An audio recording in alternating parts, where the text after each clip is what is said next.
Welcome to the Deep Dive. Today we're looking at something really unique. Yeah, what have we got? It's a personal entry from a prayer diary, dated Tuesday, April 22nd, 2025. Oh, interesting. So quite personal. Very. The writer, someone named Rodri, is really digging into a passage from the Book of Numbers. Okay, Numbers. Which part? Specifically chapters 14, verses 11 through 25. Right. And what makes this diary entry stand out then? Well, it's not just like theological analysis. It's deeply personal. Okay. Rodri quotes Numbers directly, verses 18, 19, and 24 in there. But then they weave in their own thoughts, their prayers. Ah, so it's how they're connecting it to their own life in, 2025. Exactly. Their life, their community. It's a real snapshot. Got it. So our mission for this deep dive, Mhm. what are we aiming for? We really want to unpack Rodri's insights from this scripture, explore the big themes that pop up. Like what? What stood out to Rodri? Things like God's attributes, patience, love, justice, they're all in there. Okay. The power of intercession is huge, obviously, with Moses.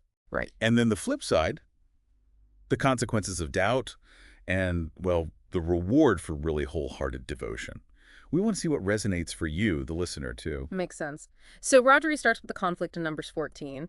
What's the setup? Yeah, so Rodri outlines that scene where God is just frustrated, angry, really. With the Israelites, again. Exactly. Despite all the miracles since Egypt to plagues, Red Sea, all of it, they still don't trust God to handle Canaan. And Rodri points out this isn't new, right? No, they draw a direct line back to the golden calf incident.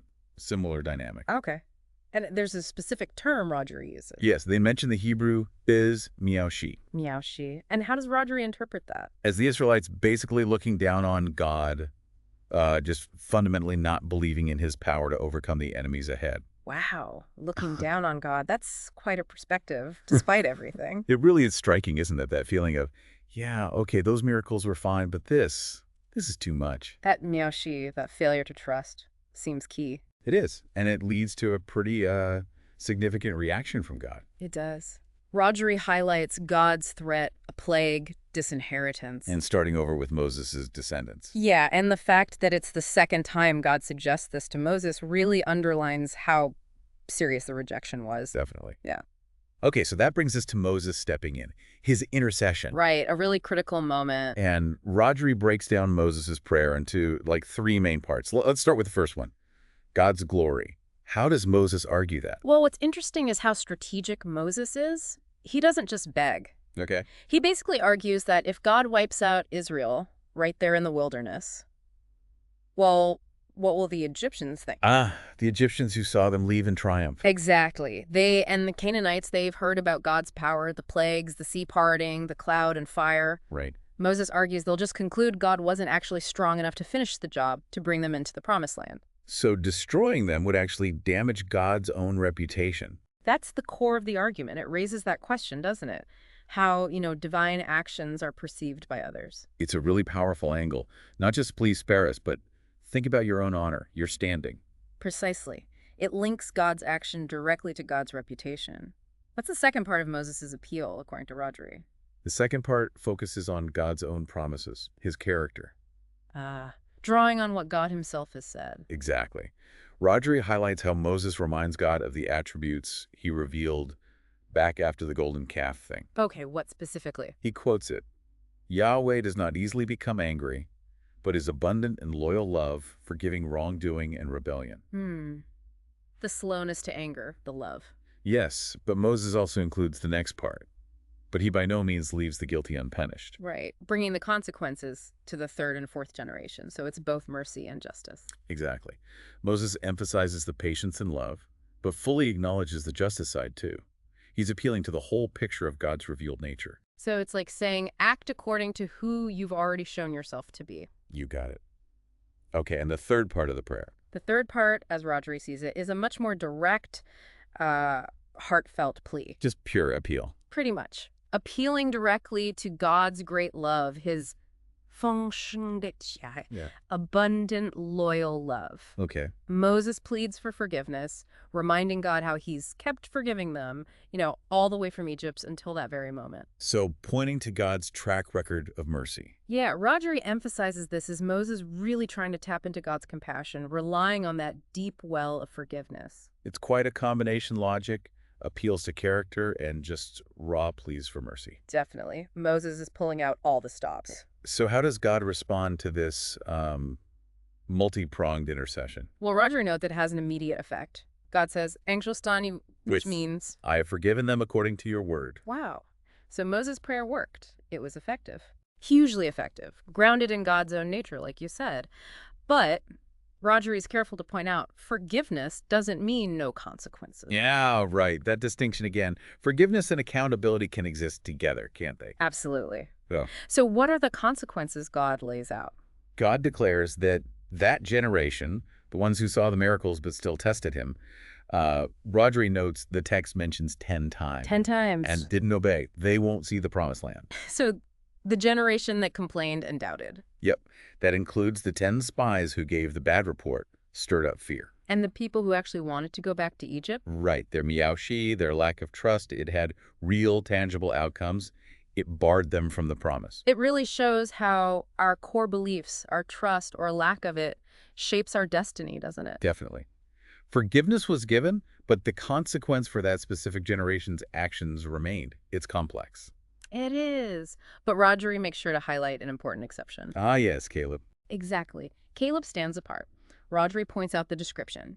He had Lingyi Jijinji, Lingyi Gizinji. meaning another spirit, a different spirit, one of, like, reverence and trust. Unlike the others. Completely. Right. And the text also says he was 20which means completely followed me or wholeheartedly followed me. Okay, so Caleb had a different spirit, and he followed completely. Right. And because of that unwavering devotion, that trust, God makes a specific promise to him What's the promise? that Caleb will enter the land he explored and his descendants will inherit it. So his faith gets a direct reward, bypassing the general consequence. Precisely. Roger uses Caleb as this powerful example of the reward for steadfast, wholehearted faith, even when everyone else is losing it. That phrase, another spirit, is really striking. It speaks to that inner conviction. It really does. It makes you think about what cultivates that kind of different spirit, especially when negativity is all around. Yeah. And this leads Rodri into their own personal reflections, doesn't it? Connecting this ancient story to 2025. It does. Rodri sees a clear parallel between the Israelites' physical journey and, the spiritual journeys people take today. They talk about the ongoing need for believers to follow God's leading, whatever that looks like for them. And not get pulled off course by negativity or doubt. Exactly.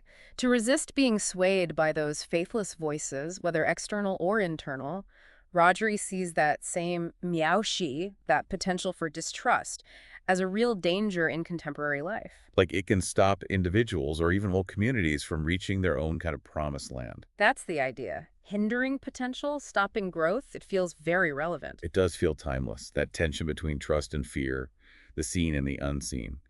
And Rodri expresses a personal desire, right, to be more like Moses and Caleb. Yes, they want to cultivate that same spirit of intercession Moses had. Praying for others based on God's character. Exactly, grounding prayers in God's promises and compassion, not just for themselves, but for their community. And like Caleb. And at the same time, they long for Caleb's kind of devotion, that single-minded focus, that following wholeheartedly regardless of the obstacles or what others are doing. Intercession and unwavering personal faith. Those are powerful aspirations. They really are. It makes you ponder which quality feels more needed in your own life or community right now. That's a good question.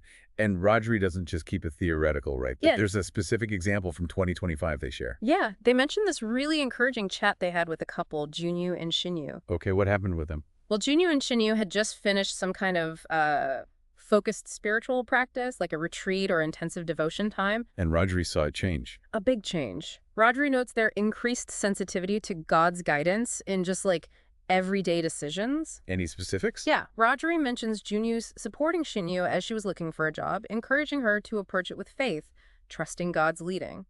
So embodying that Caleb-like focus in a really practical situation. Exactly. Seeking and following what they felt was God's direction, even with the uncertainty of a job search.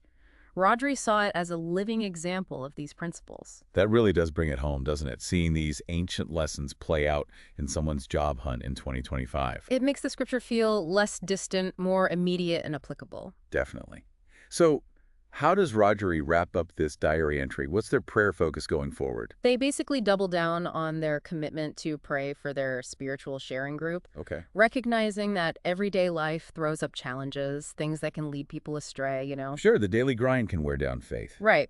So Rodri prays for the grace for everyone to hold on to God's promises and really hopes that more people in their circle will develop that Caleb spirit. That dedicated, wholehearted spirit needed to enter their own promised inheritance. Exactly. That's the final prayer focus. So this deep dive into Rogery's diary, Mhm. it's offered some really profound takeaways, hasn't it? It really has. Seeing how one person wrestles with scripture and applies it so directly is quite powerful. We've seen those big themes come through so clearly. Yeah, the nature of God, patient and just loving and expecting faithfulness. The impact of prayer, real intercession like Moses showed. Definitely. And the flip side, the real danger of doubt that Miyoshi. Contrasted with the blessing of wholehearted faith, like Caleb.